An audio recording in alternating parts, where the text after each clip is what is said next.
Hello, we are going to be talking about child poisoning and household cleaners by Tim, Sakina, Amina, and Courtney. The dangers of cleaning products.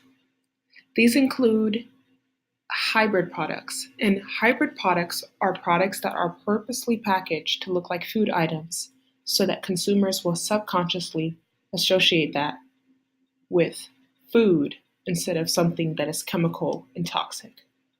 This is made for the product to be more bought and more appealing to the eyes of consumers.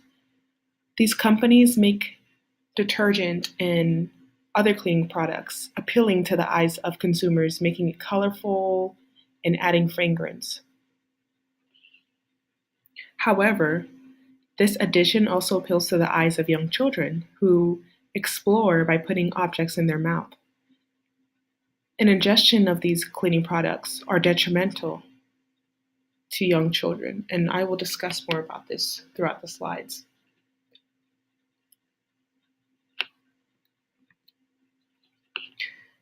There are examples of cleaning products that imitate food products, detergent pods that look like candy, cleaning products labeled with food product labeling, hairsprays that look like drinks, soaps and shampoos that look like drinks.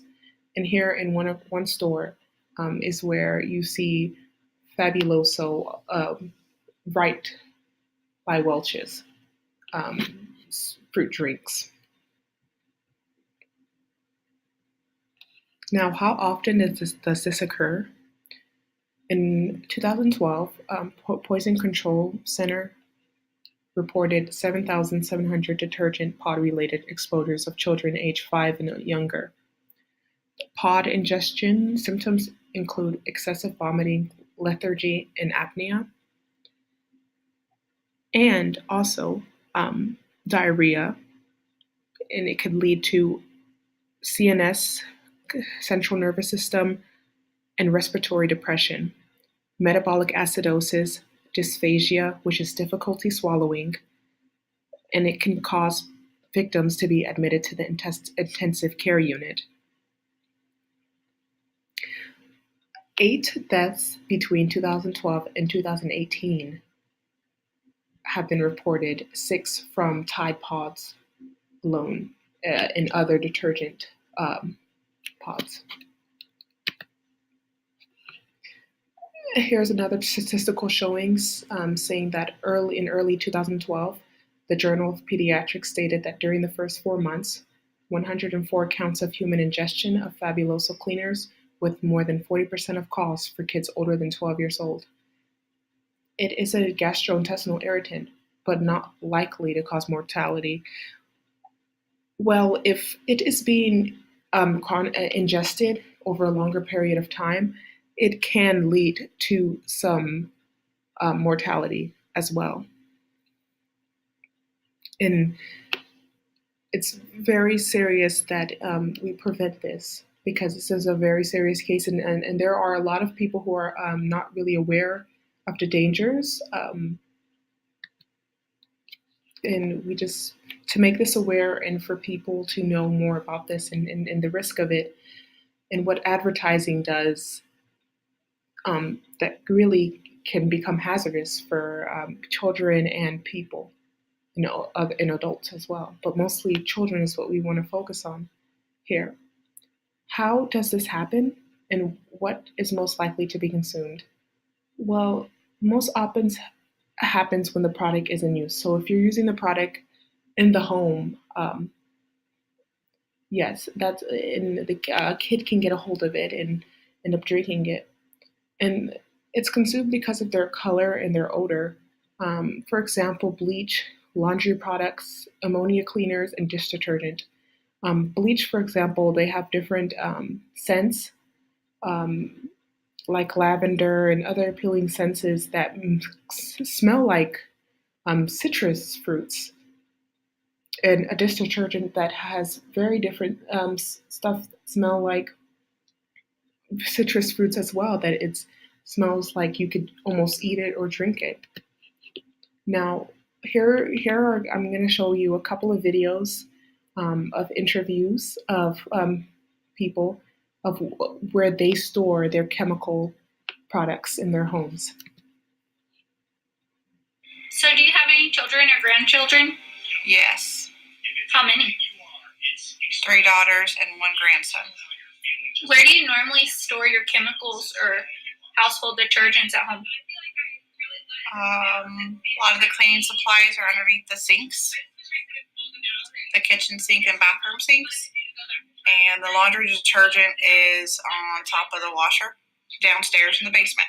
Do you think they're in a safe place where children can't get to them? They probably can because they do not have the safety lock on the cabinets. But my grandson can't walk yet, and my children are 17 and older. About how old do you think you're going to wait until your grandson gets before you would think about putting the lock on it? Probably when he's about 10 months, before he starts to learn how to walk, since he's at the house a lot. Have you had any children before get into any chemicals or anything of that? Not that I recall. And what would you do if, say, your grandson was to get into a chemical? Call 911.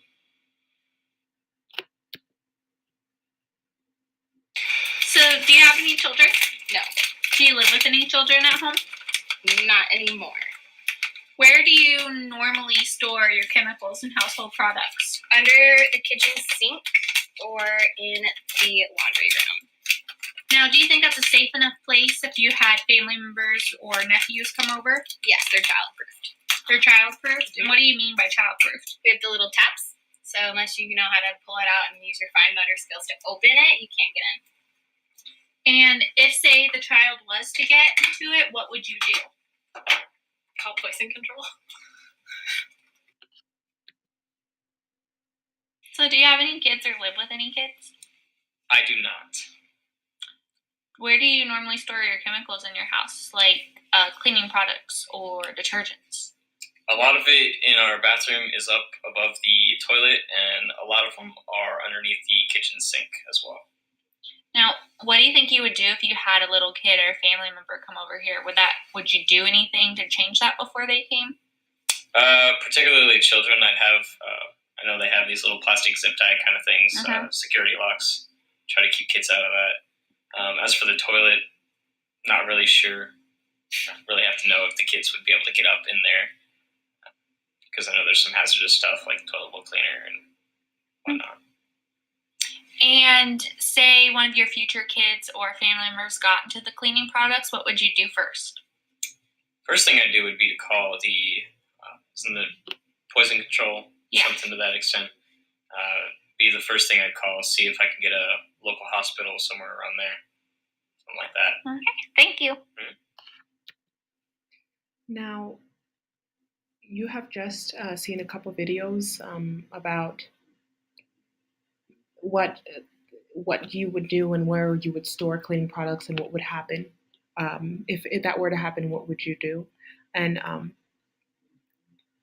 now, that's what they would do, but how do we prevent this? We do not want this to occur, and the last resort is having to call poison control. So we would want to pay attention to labels, caution, safety, precaution, toxic. Really make sure when it says that. Store cleaning products high. Don't store them in the kitchen. Use cabinet door safety latches.